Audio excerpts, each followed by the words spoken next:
Please video like and subscribe this channel. Everyone on Port Alios knew the rules. Rule 1. Don't stare at the Narctary. Rule 2. Don't talk to the Narctary. Rule 3. Repeated on warning placards, transit announcements, and whispered like a prayer, never let a Narctary choose you. They called them alien vampires, though the Narctary hated the word. They didn't drink blood, not exactly. They fed on bioelectric resonance, the subtle life current that ran through sentient nervous systems. Prolonged contact could leave a human weak, disoriented, or worse. That was why the Galactic Council allowed them on Port Alios only under strict observation. Which was why, when she ignored every warning sign and sat next to me, the entire transit car went silent. I felt it before I saw her. The air shifted, like a pressure change before a storm. My skin prickled. The hair on my arms rose. Conversations died mid-sentence, replaced by the soft hum of the magrail and a dozen held breaths. She sat down as if nothing was wrong. Graceful. Unhurried. Deliberate. I didn't turn my head at first. I didn't need to. The reflection in the transit window showed her clearly enough. She was tall, pale in a way that wasn't sickly but luminous, as if her skin reflected starlight rather than absorbing it. Her hair fell straight and dark over one shoulder, glossy as obsidian. Her eyes, those were unmistakable. A deep, wine red, glowing faintly from within. Narctary. My pulse spiked. Rule 3 screamed in my mind. Slowly, carefully, I turned. Up close, she was even more unsettling. Not monstrous. Not predatory in any obvious way. Just intense. Like standing too close to a power core. You're in my seat, I said, because panic makes people say stupid things. One corner of her mouth lifted. I know. Her voice was low, smooth, accented in a way that made the words feel deliberate. Like she tasted each one before releasing it. Around us, passengers shifted away, creating a ring of empty space. No one wanted to be close to a feeding radius. You shouldn't sit here, I said quietly. They post warnings for a reason. She looked at me then. Really looked. Something brushed against my thoughts, not an intrusion, more like the sensation of being noticed. Studied. You're not afraid, she said. I am, I replied. I'm just pretending not to be. Her smile widened slightly. Good. Honest fear is clearer. That didn't help. My name is Elias Ma. I was a data archivist, which meant I spent my days cataloging dead civilizations and my evenings riding public transit back to a hab unit too small to feel lonely in. I wasn't important. I wasn't special. I was exactly the kind of person a Narctary was not supposed to approach. So, I said, gripping my bag a little tighter, is there a reason you picked me? Yes.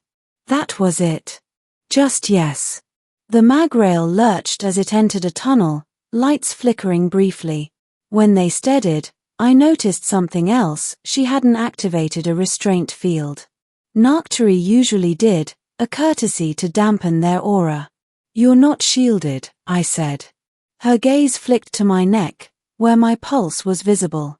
I felt suddenly, acutely aware of my own heartbeat. I won't feed, she said. Unless you invite me. That's not reassuring. She laughed softly, and the sound sent a strange warmth through my chest. It should be. Invitation matters to my kind. The ride stretched on. Stop after stop passed. People got on, saw us, and chose other cars. By the time we neared the central ring, we were alone. You're breaking protocol, I said. Yes. You could get sanctioned. Or expelled. Yes. Or worse. She tilted her head. You're very focused on consequences. I've learned they exist whether you believe in them or not. Something in her expression softened. That's why I chose you. I frowned. You don't know me. Oh, she said gently. I know enough. The doors hissed open at my stop. I stood. This is me. She rose as well. You're getting off? I asked. No, she said. I'm walking you home. That's a terrible idea. Yes. I sighed. You really like that word.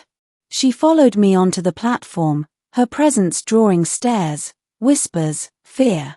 Security drones hovered a little closer, their sensors locked on her. My name is Serelith, she said as we walked.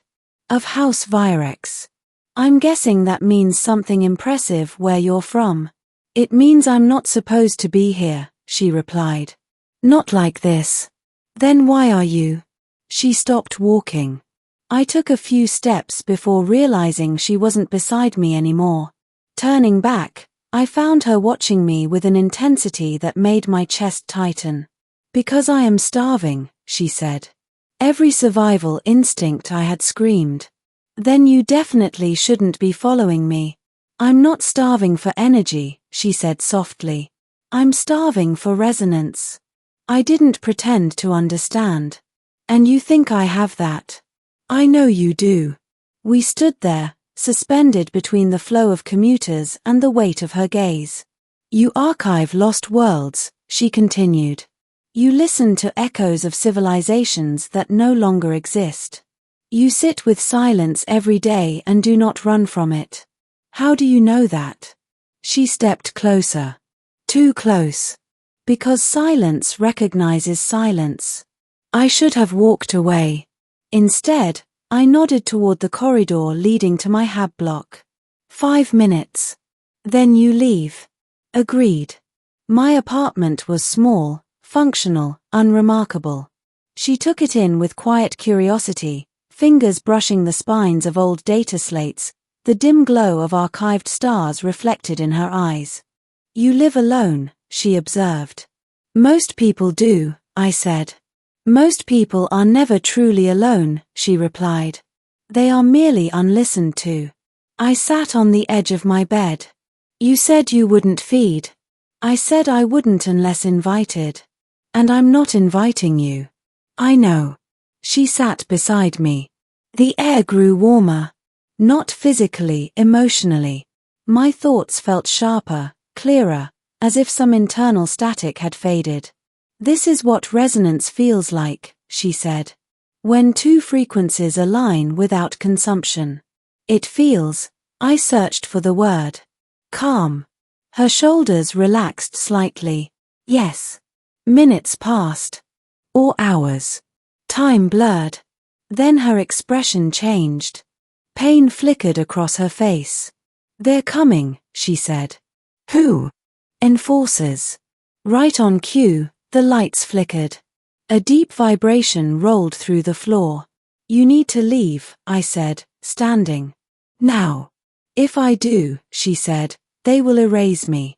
I stared at her. Erase. For breaking restraint. For choosing without sanction. My heart pounded. Then stay. I'll tell them.